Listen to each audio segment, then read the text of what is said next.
All of the games I've covered on this channel so far usually include titles that have stories involving tens of characters with fleshed out personalities. Ones where the problems presented have world-ending consequences if the protagonists fail to overcome the obstacles. In most cases, the settings within have massive environments spanning multiple territories, each with their own unique layout, and are segregated from one another by a substantial gap.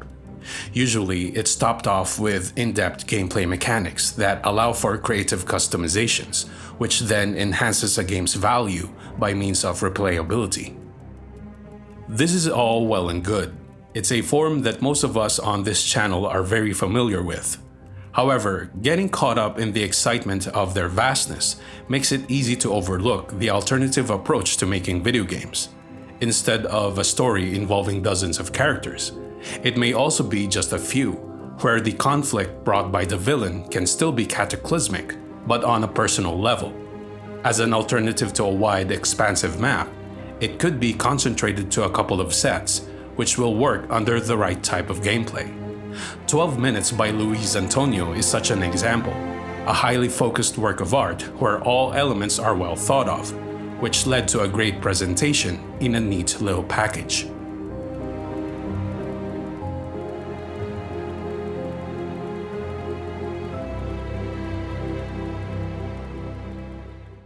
The premise of this game revolves around the unnamed husband solving a mystery.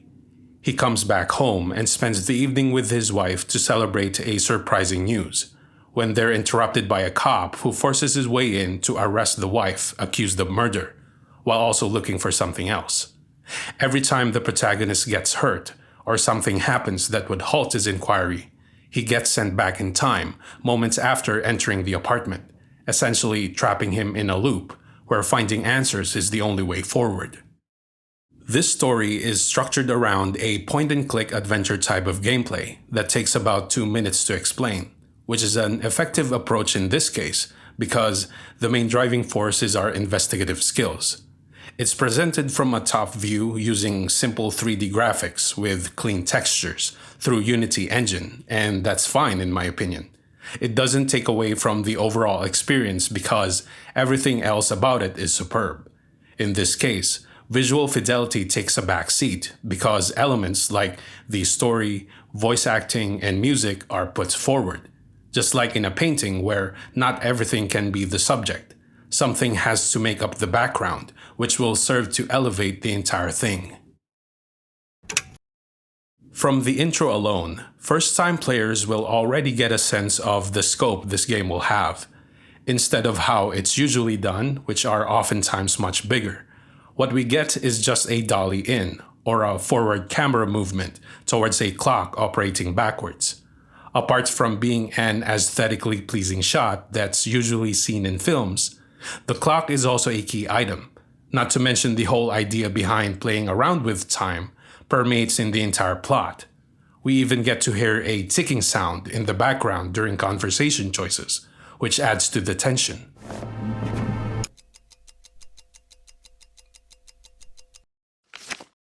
The intro as well as the entire game are accompanied by soundtracks created by Neil Bones, a composer from California. He harnessed the power of cinematic orchestra, where the main themes are led by a piano.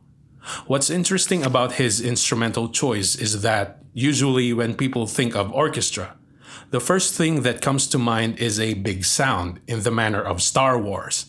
But in reality, cinematic orchestra can also be scaled down depending on the arrangement and performance, which Mr. Bones was able to pull off.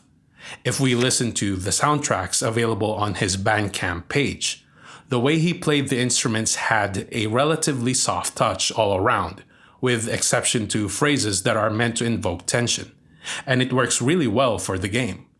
It's quite interesting how the music would adapt during key moments in a very subtle way.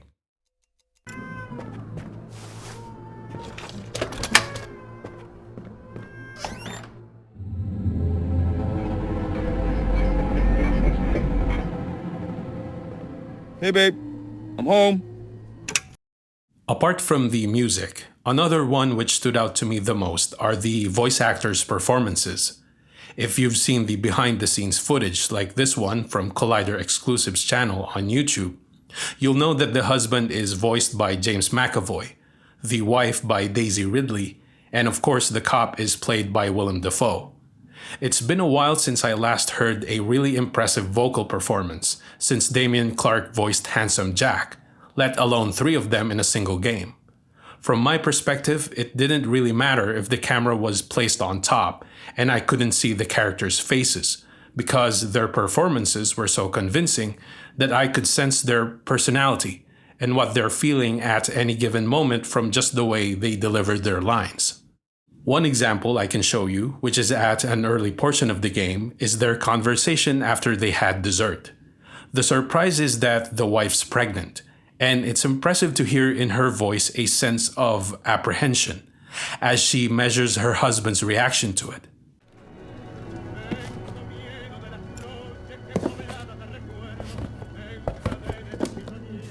So, Baby clothes? yeah. I'm pregnant! We're having a baby! What? Wow. Yeah, wow.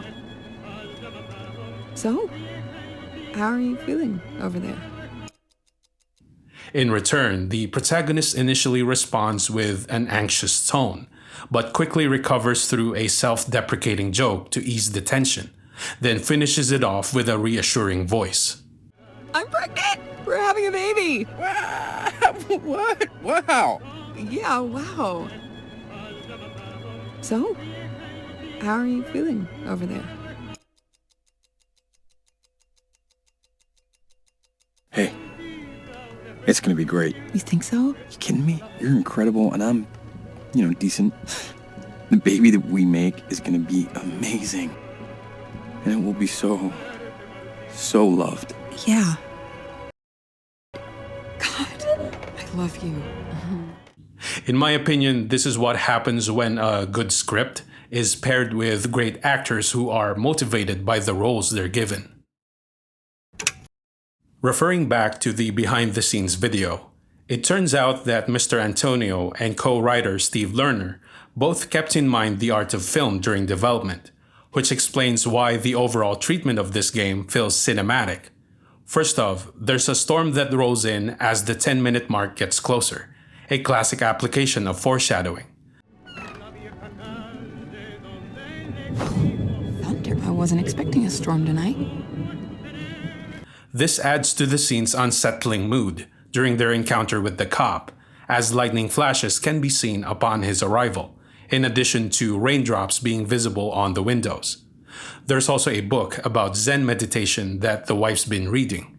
Without spoiling anything, it's part of a setup which pays off later. I also noticed the lighting scheme of the apartment's interiors, which change depending on what's currently happening, and conforms to some key moments in the playthrough. In one example, here we have the husband after he gets sent back in the loop.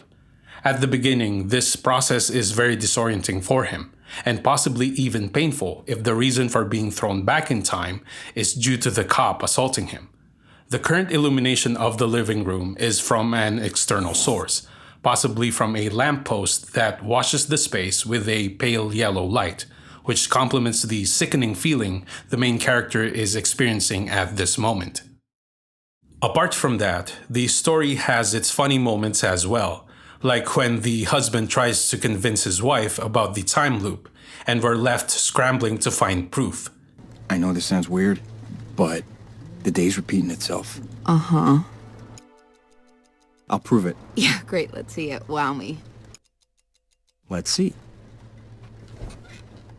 In a few seconds, we'll hear thunder. Yeah, we just heard the storm roll in. Thunder in a rainstorm. What'll they think of next? In addition, it's also commendable that the creative director didn't hold back when it comes to violence. There's one specific portion that's quite shocking, but in my opinion is also necessary to establish just how dangerous and volatile the cop character is. This close attention to detail even extends outside the game. In the official website, there are a couple of posters available featuring the main characters. The husband in particular is lit by a relatively soft white light from above, but his head is tilted downwards, which causes his eyes to be hidden in shadow, known in film and photography as raccoon eyes.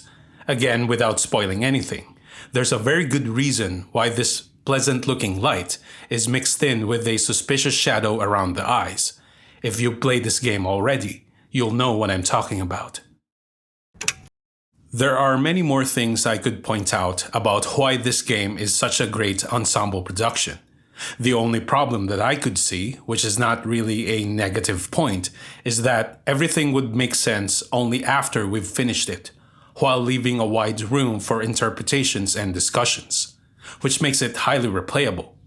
This is not surprising, especially if we consider that Mr. Antonio is most likely a Stanley Kubrick fan, and if you've seen some of his films like 2001: A Space Odyssey or Eyes Wide Shut, you'll know that he's a storyteller who likes to catch his audience off guard, and that influence certainly comes across here. 12 Minutes is one of those games I can easily recommend to anyone, even to non-gamers who are into movies or TV shows, because the controls are quite simple, and the mechanics are easy to grasp, not to mention the game's execution, which is very familiar to their palate. This idea behind merging filmmaking techniques with video games has been around for a very long time, but I would say this is one of the first to do it successfully as a whole. So much so that it even drew the attention of big shots like Hideo Kojima, who really enjoyed it. I won't be surprised if this is an inspiration for his latest projects that also aims to merge the two mediums. And for such an impactful title to come from a scaled-down project leads me to assume that there is a viable alternative to video game development away from the AAA structure. That having a great publisher like Annapurna Interactive, a handful of talented people, and a great idea which everyone on your team can latch on to can go really far.